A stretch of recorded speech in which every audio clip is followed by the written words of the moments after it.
All right, so I've been working with micro SD cards for years, and the more I work with them, the more I realize that the labeling on them, much like the USB cables, is just outrageous. There's way too many labels, so we're just gonna go over them quickly so you know exactly what you're looking at. So there's a C label, a U label, a V label, and an A label. Basically, the C label, it'll go up to C10, and that 10 represents the sequential write speed that it can sustain, so it can do 10 megabytes per second.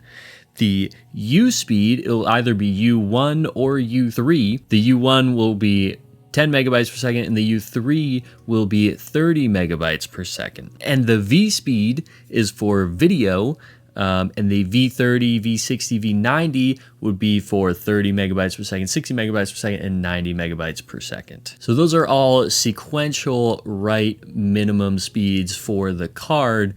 And then we also have the A1 versus A2 label. That is for random write speed. And they use the measurement IOPS for random write speed. And so the A1 will have 500 IOPS minimum, and the A2 will have 2000 IOPS. All right, so we have all these labels that tell you in many different ways what the minimum write speed sustained will be, but you're gonna see all these cards on Amazon or wherever you find them, and they're gonna have these crazy high read and write speeds, and I would just ignore those because you're not gonna get them. I would refer more to another label, the UHS-I versus UHS-II label, and all of these cards that are going to work with the Lenovo Legion Go are going to be UHS-I, and that has a maximum theoretical speed of 104 megabytes per second. Now that you're all good and confused, let's go into the best cards that I could find. Now, all of these cards are A2 cards with the U3/V30 minimum 30 megabytes per second sustained write speed. And I went through and tested each of these cards.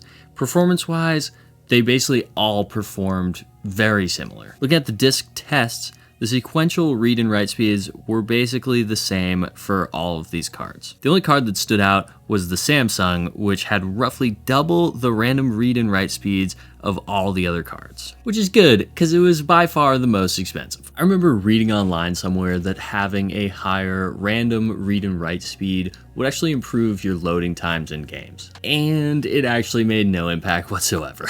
Loading times across the board were identical between all the micro SD cards, and comparing them to the internal SSD and external SSD, we're looking at about double the wait for load times, which, to be honest, isn't that terrible. And looking back at the comparison I did previously for the Steam Deck, we can see that the A1 cards also performed exactly the same as A2 cards when it comes to load times. And the reason for that is that the game load times are based on the read speeds, which are going to be roughly the same between the two speed classes. However, where A1 cards struggle is with the write speeds, and this will affect how long it takes for a game to be unpacked to the SD card while downloading or transferring it. And it'll actually take about 4 times as long on an A1 card versus an A2 card to unpack that game. Okay, so which one is the best? SD card prices have actually come down a lot since my last review, especially for the 1 terabyte cards. Looking at the pricing, we can actually see a clear winner in terms of price, performance, and storage,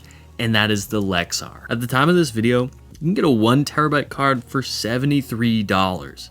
That is well below the other cards, which come in as low as $100. In my Steam Deck micro SD card video, I did kind of take a poopy on this card, but that was because I had issues with the one I previously bought. This one, however, is working great. It held up well in my testing with both read and write speeds. So I would just make a note that if you do choose to get this card, I would just be sure to test it pretty thoroughly, make sure that it's not going to have any overheating issues, and that you're getting the read and write speeds that you should be. All right, this is Editing Jake here. I was doing some more research. I found this kind of insane deal on this 1 terabyte micro SD card, and it actually has good ratings. It's got a lot of them, and it's only $50 for a 1 terabyte card. That is pretty insane.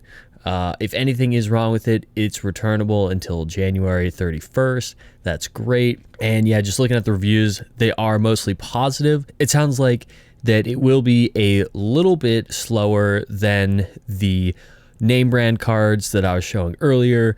But if you're looking for a solid 1 terabyte card for $50, that is just hard to beat. The name brands are not even going to come close to that. So I would also say it is important to keep your eyes peeled because these cards are constantly changing in price and there's always sales going on. Sometimes you can find an excellent deal on the A1 Sandisk Ultra, which is going to have slower write speeds, but unless it's an outrageous deal, I would encourage you to get one of the A2 cards. They tend to be very similarly priced, so it's usually better to just go for the faster one. Now, even though the Samsung did have the best performance, the price is just too high to justify because the real world experience is going to be basically exactly the same as the other A2 cards. It also only goes up to 512 gigabytes if you wanted a 1 terabyte card. I did test the original Samsung Evo card a few years back,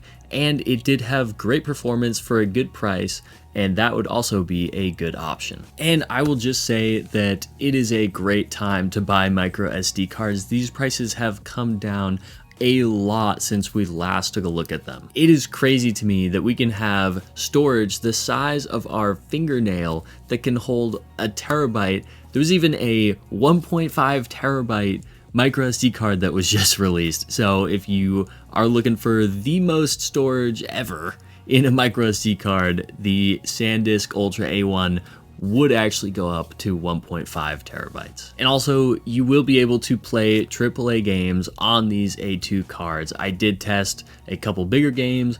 They all worked fine. But for me, I would personally use these micro SD cards for stuff like emulation or lighter games and put the bigger games on your internal SSD so that you are taking advantage of those better load times. And lastly, if the price is too good to be true, please do not buy it. There are so many micro SD cards out there listed on Amazon that look like a fantastic deal and they are fake. There is actually something that these scummy manufacturers can do, and they can make it look like the card has a lot of storage through software. So when you plug it in to your console or your Lenovo Legion Go or whatever it is, it'll show a lot of storage, and then you try and put stuff on it and it only has 16 gigabytes. So just be aware of that. Stick to some better name brands, stick to ones that have good reviews, and if it's too good to be true, it probably is. I hope this helped you guys make a decision on a micro SD card for your system. And my name is Jake. If you enjoyed this video, consider subscribing. Thanks.